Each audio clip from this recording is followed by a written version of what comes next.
Medo versus medo. Aprendemos desde cedo que ter medo de certas coisas nos livrariam de problemas e até mesmo da morte. Mas a instrução da última geração foi totalmente duvidosa devido às toxinas liberadas pelo engenheiro social que contaminou os conceitos básicos que outrora seguimos. Na verdade, o medo distancia você daquilo que você nasceu para fazer e bloqueia uma onda poderosa de prosperidade em todos os seus caminhos. Chocante, não é? Não confunda sentimento tóxico com coisa boa. Esse assunto é tão importante que escrevi outro livro apenas sobre ele. O livro se chama Lavagem Cerebral. As pessoas que não pensam por si mesmas, elas permitem que qualquer tipo de toxina invada seus pensamentos, prejudicando drasticamente quem elas realmente são. Muitos desses pensamentos e sentimentos tóxicos vão afetar diretamente na sua autoimagem. Então me diga, por que você permite isso? Medo é diferente de prudência. Ao invés de ensinar medo do fogo a uma criança, por exemplo, precisamos instalar o driver da prudência, ou do zelo com a própria vida. Isso garantirá um resultado extraordinário na criação dos seus filhos. O que você tem semeado na próxima geração? Não ensine para o seu filho que o dinheiro é sujo, pois ele pode crescer com medo de dinheiro. E a maior parte das pessoas que sofreram esse impacto não consegue administrar a própria vida financeira. Imagine isso. Uma semente plantada na infância gerará uma vida de miséria. Que legado você quer construir? Você deseja formar uma geração de pessoas aprisionadas e reféns de crenças limitantes construídas por você? Quando você fará algo em relação a isso? Qual atitude você terá? Antes de ensinar qualquer coisa ao seu filho, viva, e ele aprenderá pelo seu comportamento, e não pela sua fala. Palavras podem convencer, mas o exemplo arrasta. O maior problema das pessoas é falar antes de tornar-se. Apenas viva o que você deseja ensinar, e as suas palavras não serão necessárias. Quer um exemplo do que estou falando? Você sabia que um bebê aprende a falar observando a movimentação da boca dos seus cuidadores, e não apenas pelo ouvido? Pode até parecer clichê, mas as crianças realmente aprendem muito mais através da repetição e imitação dos comportamentos dos pais. Primeiro viva, depois transmita essa verdade para seus filhos e sua família. O medo é uma semente que frutifica rapidamente em qualquer terreno, mas a terra ideal é o espaço vazio do seu cérebro. Como na famosa frase, mente vazia, oficina do diabo, apesar de não estar na Bíblia, essa frase é uma verdade inquestionável, pois, segundo a neurociência, a falta de ação produz uma inatividade terrível no cérebro. E se você está inativo, está também improdutivo, consequentemente, limitado e pobre. E não estou falando sobre dinheiro. Qual o adubo mais poderoso para que a semente do medo germine? O adubo são os atos negativos, pensamentos, comportamentos e escritas negativas. A única ferramenta que você poderá desenvolver para separar o joio do trigo é o agrotóxico, que chamamos de ações positivas de enfrentamento. Se você não enfrentar, se você não decidir partir para cima, sempre estará pronto para a vida medíocre que você já tem. O medo é uma sensação que proporciona um estado de alerta. Existem dois tipos de medo. O primeiro é o medo reflexo, também chamado de instinto de sobrevivência, que gera uma resposta fisiológica. Esse tipo de reação não pode ser dominada por completo, haja vista que a resposta do cérebro primitivo é muito veloz. Já o segundo é o que trava você, o medo paralisante. É o medo que compromete as relações sociais e causa sofrimento psicológico. É aquele que impossibilita novas ações no cérebro e retrai você a um estado indesejado, sempre te conduzindo a fugir de seus alvos ou nunca estabelecer as suas metas. A melhor forma para tratar o medo é através da dessensibilização sistemática, em outras palavras, também conhecida como enfrentamento. Quando você se dispõe a enfrentar aquilo que antes gerava uma trava emocional, você começa a ganhar autoridade e domínio sobre a situação. O maior problema das pessoas encontra-se aqui. Querem ter autoridade, domínio, conhecimento e fazer as coisas sem enfrentar aquilo que as limita. Entenda algo. Se você não enfrentar os seus monstros, eles se tornarão seus senhores e determinarão os resultados da sua vida. A liberdade está em abrir os grilhões e começar a caminhar. De nada adianta apenas ressignificar e não continuar praticando. É como um escravo, que se torna livre, mas quer continuar na escravidão. O medo é um tabu para a maioria das pessoas. Você faz parte desse grupo que prefere fingir que não tem limitações e traumas? Prefere agir como se seus medos não existissem? O que você quer ser? Escravo ou um homem, mulher, livre? O meu filho mais velho, quando tinha apenas 4 anos de idade, parou uma reunião com diretores da minha empresa e disse: Pessoal, o medo é que tem medo da gente. Uau! Ele mudou o cenário da reunião. E como é possível um garoto de 4 anos pensar assim? Acredite, a simplicidade das crianças destrói o medo. Por que você não aprende a ser criança?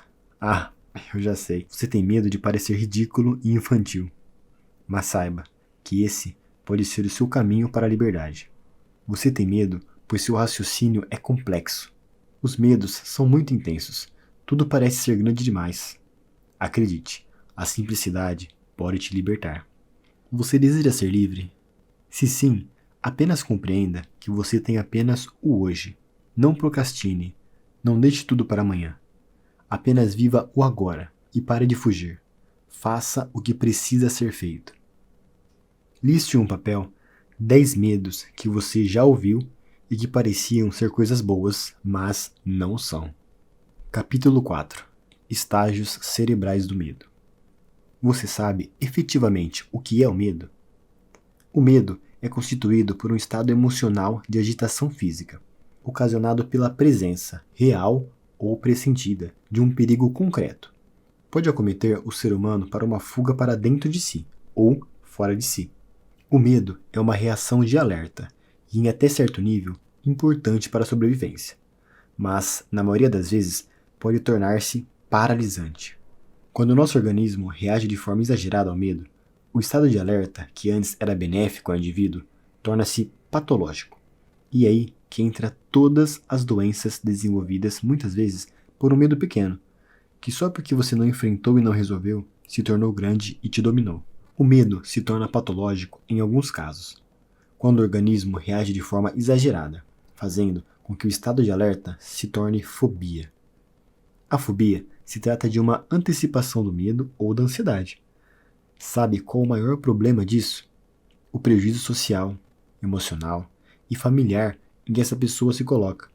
O medo nunca será bom para você, mas, em alguns momentos, poderá definhar seu corpo até a morte. Algumas pessoas dizem que eu sou insensível por não sentir medo de absolutamente nada. Se você não me conhece pessoalmente, você duvidará que eu não tenho medo de nada. Mas você que me conhece e já experimentou ficar em alguma imersão ou treinamento mais profundo comigo, você já venceu isso na sua mente, ou até mesmo modelou para a sua própria vida. Ao menos, é isso que eu desejo que você tenha feito. O medo é uma reação emocional que está relacionada ao sistema límbico, uma das regiões mais primitivas do cérebro. O medo é mapeado no cérebro através de 5 processos. Entenda os processos do medo e como você pode interferir em cada um deles. Primeiro, o tálamo. Recebe ruídos e sinais do VAC, olhos, ouvidos, boca e pele. A maior parte dos medos são ruídos e não sinais verdadeiros. O ruído é uma sensação, já o sinal é informação completa.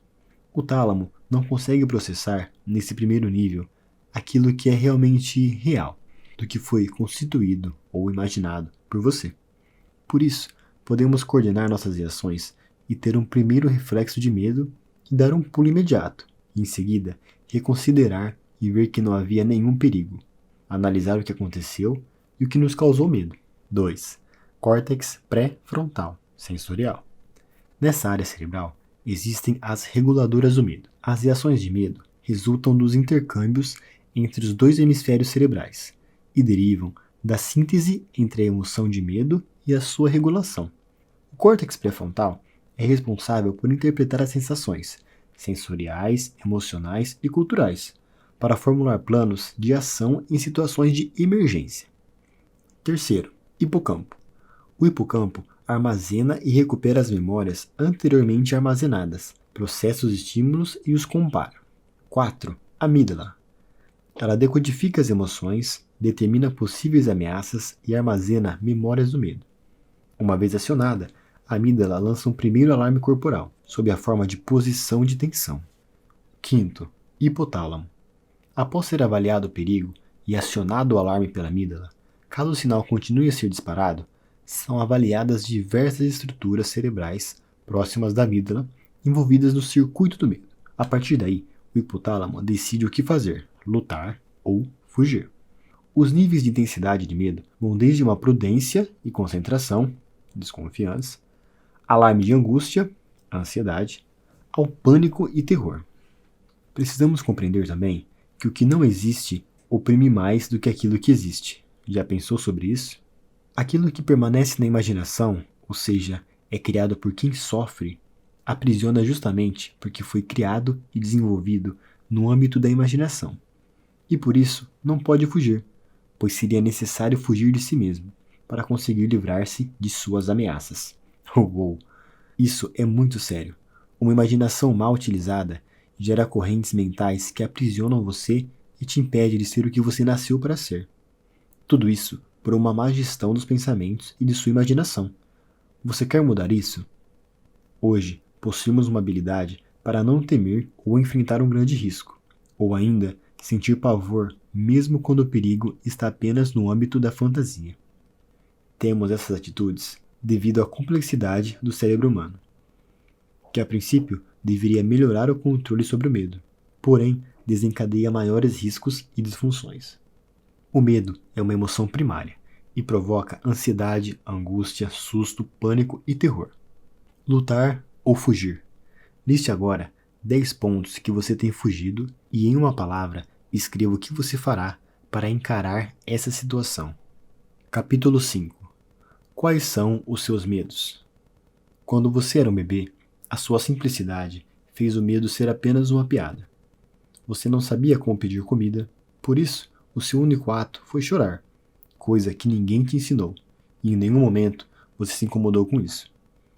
Você não sabia andar, mas caiu 1000 vezes antes de andar perfeitamente até os 2 anos de idade. Você também não sabia falar, mas falou milhares de palavras erradas e, com a quantidade de fracassos, aprendeu a falar corretamente. Você não sabia pedalar e foi aí que começou o medo. Implantaram um grande amuleto em sua vida, as malditas rodinhas, e por anos ou meses você ficou com elas. Conheço uma garota que, quando era pequena, como a maioria das crianças, queria aprender a andar de bicicleta. Seus pais deram para ela uma bicicleta com rodinhas, e ela tentava andar por várias e várias vezes seguidas, mas sem sucesso. O problema não era somente cair, mas pelo fato de ser gordinha, as rodinhas sempre entortavam e ela caía no mesmo lugar. Sempre no mesmo lugar. Essa situação gerava nela muita vergonha, pois sempre que as rodinhas entortavam, ela precisava de ajuda para desentortar e ouvia de sua mãe: "Tá vendo? Gorda assim, nem a bicicleta aguenta. Não sei onde você vai parar."